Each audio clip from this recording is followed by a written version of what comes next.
Howdy. Coach Bleymaier. You guys asked Embo all the hard ones, I see. So I know you guys have really been emphasizing the downfield passing game. Just wondered what you've seen out here over these last few weeks. Yeah, I've seen the whole offense, all the guys, some of the returning guys, trying to establish an identity. I think each year you have to reestablish that identity, kind of form who you're going to be as an offense. You can't take for granted what you've done in the past and just simply think you're going to transform or start back up where you left off. And so emphasizing, hey, everything starts in the vertical game, putting pressure on the defense, down the field, across the field, all of those fundamentals of how to open up the field. That's what I've seen. So that's what I've seen, that emphasis, and just starting over. Here's where we go, and form that identity until they stop it. Even going against our defense, which Coach Spags is a great segue into the season because they'll have adjustments throughout camp. But until they stop this, we'll keep doing it. Once they stop it, now where's our next complement? How can you utilize Xavier in year two and maybe you weren't able to right away in year one? Yeah, he has a familiarity with the offense and the scheme to where he can do more things. You can put more in terms of where he aligns and the routes and the concepts on his plate. He too, utilizing him more, he too is in that identity phase and that formation of himself as a player. And so one of the things that he does, I think that's a credit to him, is he's really emphasizing and focusing on the things that he does well, continuing to do those well, rather than to just take it for granted, focus on the next thing in his game that he would like to build on.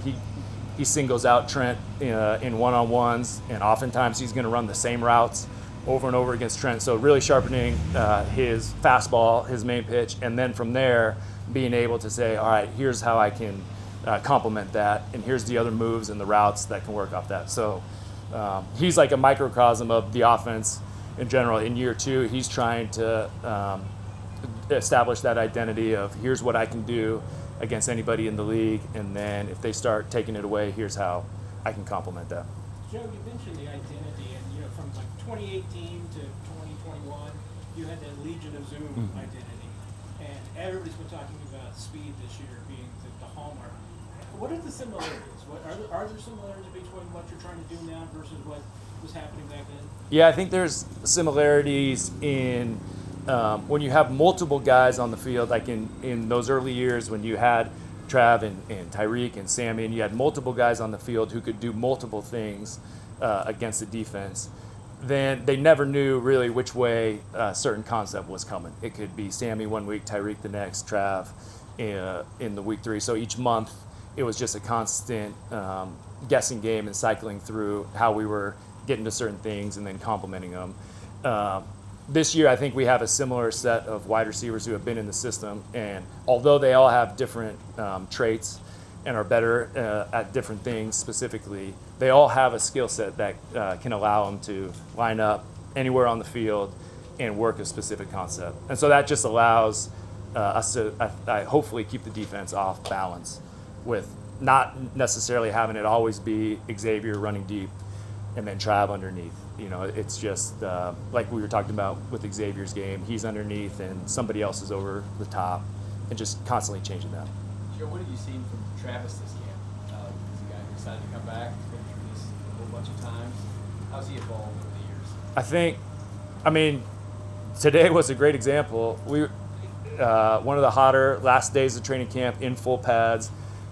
We started off slow on offense. Trav gets a route one-on-one, and we hadn't seen many completions out there today, and Trav beats his man one-on-one, breaks out for a 20-yard gain, and kind of sets the tone for everybody that, hey, you get man-to-man coverage, we're winning these routes, let's go. So that, just the veteran that he is, the amount of years out here, and then when everybody was pushing through the dog days of camp, it was him who made the play one-on-one against the defense. That kind of just goes to that bigger picture where maybe you don't recognize the years as much because it's just the same old Trav. That's what he's always been doing. But for him to be able to dig deep and do that, that was just like a fountain of youth moment today in full pads out here. We'll go a couple more.